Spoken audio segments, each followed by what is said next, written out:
अंग्रेजों के द्वारा था और उनसे हमें आजादी मिली, ये एक छोटा विषय नहीं है। ये आक्रमण हमारे 700 ईस्वी से शुरू होते हैं, जब गजनवी आए, हमारे पास तुर्क्स आए, हमारे पास मुगल्स आए।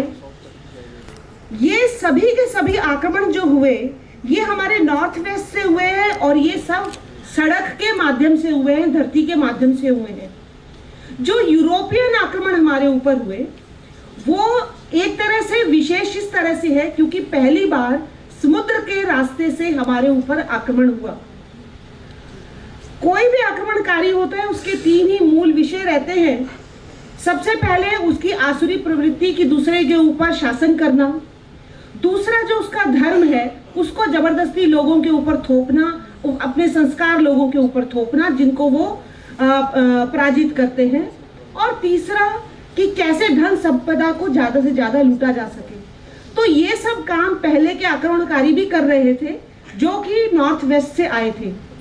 लेकिन अंग्रेजों का या यूरोपियन का जो मैं कहूंगी वो आक्रमण बहुत विशेष इसलिए है कि उन्होंने साइंस को यूज किया भारत को कॉलोनी बनाने में। बाकी लोग आप देखते हैं मुगल आए, मुगल यहीं रह गए। अंग्रेजों ने कोई कॉलोनी, अपनी सेटलर कॉलोनी नहीं बनाई। किसी भी समय में 30-35 हजार से ज्यादा अंग्रेज एक समय में भारत में नहीं थे। तो इसका मतलब वो भारत में अपने आप को स्थापित उस तरह से करने नहीं आए थे जैसे मुगल करने आए थे, परंतु वो 30,000 लोग हम सबको 300 वर्ष तक हमारे ऊपर शासन करते रहे। उसमें सबसे बड़ा योगदान है विज्ञान का, जो कि मुगलों के पास नहीं था, जो तुर्क के पास नहीं था, जो अरब के पास नहीं था। पलासी के युद्ध की बात हुई 1757, और वही एक समय था जब ब्रिटेन में पहली इंडस्ट्रियल रेवोल्यूशन शुरू हुआ। और industrial revolution science and technology के बेस पे शुरू हुआ वहां पे, तो वो वेस्टर्न साइंस उस वक्त वहां पर आई थी। और जैसे कि मैं फिर से कहना चाहूंगी कि भारत साइंस एंड टेक्नोलॉजी के क्षेत्र में अपने आप में अद्वितीय था, लेकिन वो अद्वितीयता हमने कहाँ खोई। तो जब वो इंडस्ट्रियल रेवोल्यूशन आती है, इंडस्ट्रियल रेवोल्यूशन के लिए भी हमको 4 चीजें चाहिए। इंडस्ट्री चलाने के लिए हमको कैपिटल चाहिए जो कि कैश है, हमको रिसोर्सेज चाहिए, रॉ मटेरियल चाहिए, हमको लेबर चाहिए और हमको एक मार्केट चाहिए उस प्रोडक्ट को बेचने की। तो मुझे लगता है अंग्रेजों के लिए भारत से सुंदर देश ऐसा नहीं हो सकता था जहां पर धन संपदा अपार थी। अभी बताया आपने, मेडिसिन ने अपने उस डॉक्यूमेंट में कहा है कि 30% से ज्यादा जीडीपी भारत कंट्रीब्यूट करता था। तो 58 मिलियन पाउंड्स ब्रिटेन में भेजे गए इंडस्ट्रियल रेवोल्यूशन के लिए बंगाल से। और बंगाल का फेमाइन हम सब जानते हैं, अकाल जिसकी बात करते हैं, वो किस वजह से था। नेचुरल रिसोर्सेज भारत में अखंड भंडार है उसका, लेकिन उन्होंने साइंस का यूज किया। जो सबसे पहले संस्थान उन्होंने साइंस की बनाई वो थी सर्वे ऑफ इंडिया। आज भी अगर आप भारत सरकार की department of science and technology की वेबसाइट पे देखेंगे तो वो ये कहते हैं कि सबसे पुराना विज्ञान एवं प्रौद्योगिकी का संस्थान survey of India. Survey of India कोई एक अंग्रेजों द्वारा बनाई गई साइंस एंड टेक्नोलॉजी की इंस्टीट्यूशन ऑर्गेनाइजेशन नहीं था, वो एक हमारा कल्चरल इंटरवेंशन था, वो हमारा इकोनॉमिकल इंटरवेंशन था। उस सर्वे ऑफ इंडिया की वजह से उन्होंने भारत को साइंटिफिक तरीके से भारत का चप्पा चप्पा जाना। Geological survey of India, Bharat में कौन सा मिनरल, कौन सा मटेरियल कहाँ मिलता है, वो उन्होंने जियोलॉजिकल सर्वे ऑफ इंडिया से जाना। इसी तरह इंडिया का फ्लोरा एंड फोना जानने के लिए उन्होंने सब तरह के साइंटिफिक ऑर्गेनाइजेशन खड़े किए। और हम में से कईयों को अंग्रेजों के प्रति एक ऑब्लिगेशन फील करते हैं कि उन्होंने हमको वेस्टर्न साइंस गिफ्ट में दिया, हम तो कुछ जानते ही नहीं थे।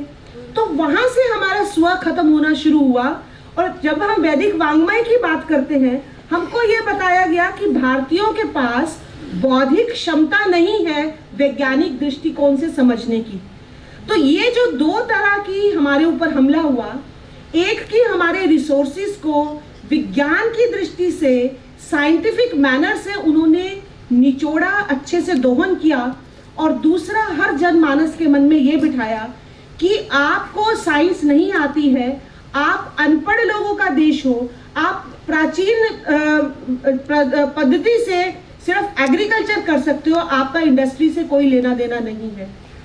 एक बड़ा सुंदर किस्सा मैं सुनाना चाहूंगी। 1916 में जब इंडस्ट्रियल कमीशन बना तो एक मैडलीकोट करके एक प्रेसिडेंट उस कमेटी के बने, तो उन्होंने 3 बातें कही। सबसे पहले उन्होंने कहा कि भारत में इंडस्ट्रीज हो ही नहीं सकती क्योंकि वो तो कृषि प्रधान देश है और प्राचीन तकनीक से वो कृषि करता है, उसके अलावा उनके पास योग्यता नहीं है।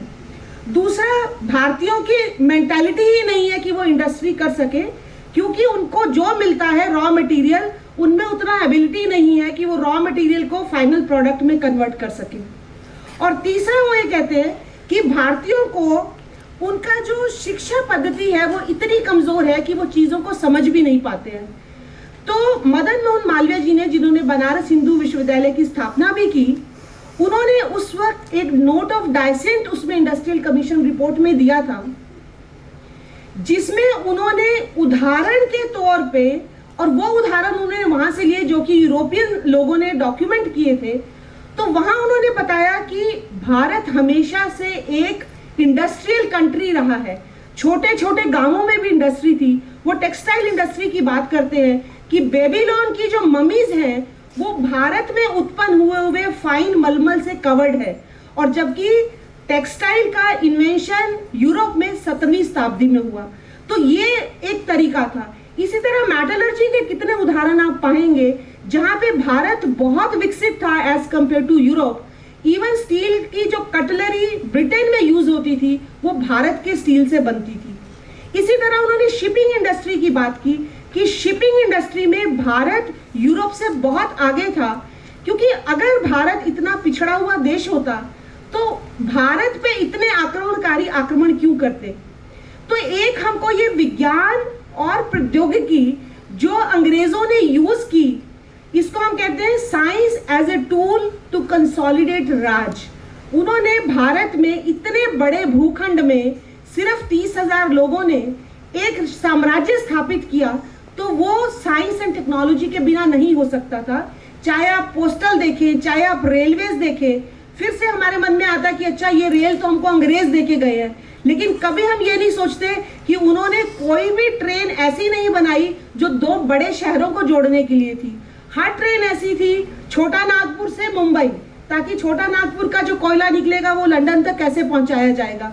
तो हर चीज में मुझे लगता है जो नई पीढ़ी है उसको ये जो भ्रम है कि जो पश्चिम का विज्ञान है वही असली विज्ञान है और हमको उसको कॉपी पेस्ट करना है।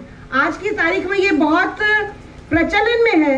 आप भारत से शिक्षा लें और फिर कुछ शिक्षा विदेश में करें और वहाँ के प्रोफेसर के साथ कुछ वर्ष काम करके जब आप आते हैं, आप वापस आएं और उसी के तरह के काम को रेप्लिकेट करना शुरू करें, उसी के तरह के पेपर छापने लगे और आपको लगता है कि आप भी अब विज्ञान की दिशा में बहुत बड़ा काम कर रहे हैं।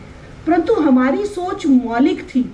हमने कभी कॉपी पेस्ट रेप्लिकेशन वाला काम नहीं था। जब हम आज एस्ट्रोफिजिक्स की बातें जो आज इस मंच से बताई गई, हमने किसी को कॉपी नहीं किया, लोग हमको कॉपी करते थे। आज हम क्या कर रहे हैं कि हम दूसरे का फर्स्ट लीड लेके और सेकंड लीड का काम हम कर रहे हैं।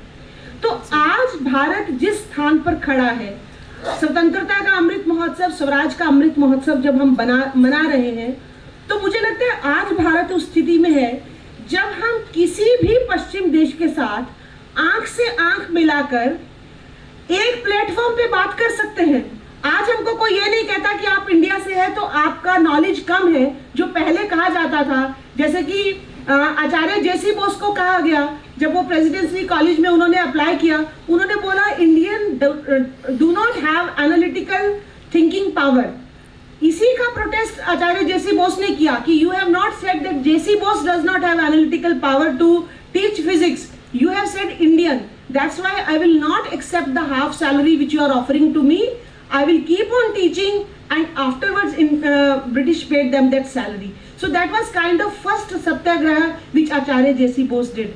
So the real thing is कि आज की पीढ़ी को ये बहुत समझना होगा कि हमारा जो एंशिएंट साइंस एंड टेक्नोलॉजी है, एंशिएंट नॉलेज सिस्टम है, उसको सबसे पहले हम रिकॉग्नाइज करें। स्वराज जब तक हम अपने आप को एक्नॉलेज नहीं कर रहे, अपने आप के ऊपर हमें अभिमान नहीं है कि हमारे पास ये नॉलेज थी, तब तक हम आने वाली पीढ़ी के लिए भी कुछ नई सोच का ऐसा नहीं करके जाएंगे। और साइंस एंड टेक्नोलॉजी में हमको नए इनोवेशंस चाहिए, और भारत की स्थिति को देखते हुए ये कॉपी पेस्ट नहीं चलेगा। आज बात हो रही थी, जब हम इस लेक्चर से पहले बैठे हुए थे, हम एक मटेरियल पॉलीथीन की बात कर रहे थे। जब ये मटेरियल आया तो वंडर मटेरियल कहा, और उस मटेरियल को जैसे ही पश्चिम ने बना, भारत ने भी हाथों हाथ लिया उस मटेरियल को। हम भूल गए कि हमारी परंपराएं क्या हैं। हमारी परंपरा प्रकृति के साथ समन्वय बिठाने की है। हर घर में कपड़े के थैले होते थे, हर साइज का थैला होता था, बड़े से लेके छोटा तक, और किसी को भी थैला उठाने में शर्मिंदगी नहीं थी। हमने पश्चिम की तकनीक को अपनाया, और आज के समय में किसी को आप थैला लेके उठाते देखते हैं तो आप सोचते हैं कि ये थोड़ा सब स्टैंडर्ड होगा, किसी ग्रामीण अंचल का व्यक्ति होगा, इसीलिए थैला उठा रहा है। तो फैंसी बैग अगर आपने लिया हुआ है, विनाइल बैग, तो आप संभ्रांत माने जाते हैं। कहने का मूल बात यह है कि भारत की समस्याएं अलग हैं। भारत एक यूनिफॉर्म देश नहीं है कि जहां पर सब लोग एक ही श्रेणी में आते हैं। इतना बड़ा डेमोग्राफी है, हमारा ज्योग्राफी अलग है, तो हमारी अपनी समस्याएं हैं और हमें अपने सॉल्यूशन चाहिए। और वो अपने सॉल्यूशन तब आएंगे अगर हमारे अंदर इतना आत्मविश्वास होगा कि हमारा विज्ञान एवं प्रौद्योगिकी बहुत उन्नत है, और आने वाले समय में ना सिर्फ हम भारत को परंतु विश्व को वो सॉल्यूशन देंगे जो प्रकृति के साथ सामंजस्य बिठा पाएंगे। इन्हीं सब शब्दों के साथ मैं फिर से बहुत धन्यवाद करना चाहूंगी इंद्रप्रस्थ अध्ययन केंद्र का कि आपने मुझे यहाँ आने का समय दिया और मैं अपनी कुछ बातें आप सबके साथ साझा कर सकी। बहुत बहुत धन्यवाद।